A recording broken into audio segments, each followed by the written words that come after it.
For the on-premise deployment, firstly, so it can run entirely inside your secure environment. So it's one of the advantages that it's just not like a cloud-based service. It can be fully installed on-premise. So that means all the data processing happens with your own infrastructure behind your firewall. So for hospitals or pharma companies or research institutions with strict requirements, this makes adoption far easier than the cloud-based services. So you can install the terminology server with one line command script with a license. So you'll need a license to install it. So the setup process is intentionally streamlined. So as long as the server has Ubuntu to 20 or higher and basic command line tools. So the script that it uses, let me show you. If you go here, you have the on-prem deployment installation guide. So like if you go to home or if you go to docs, then there will be a documentation for terminology server, and you can go to deploy on premise.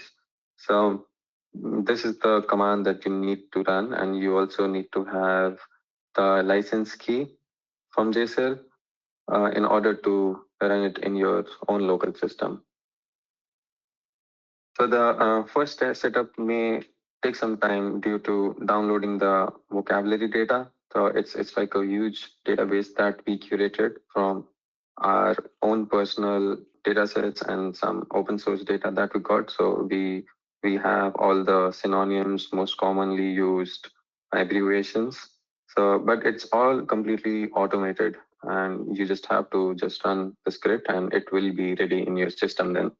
You can also refer to the documentation from the Johnston Labs website. The web UI and the API are available immediately after the setup. So once the installation is complete, the access is instant. So you can open the local host or your server's IP in browser, log in with the credential provided during the installation, and the full interface is ready from there.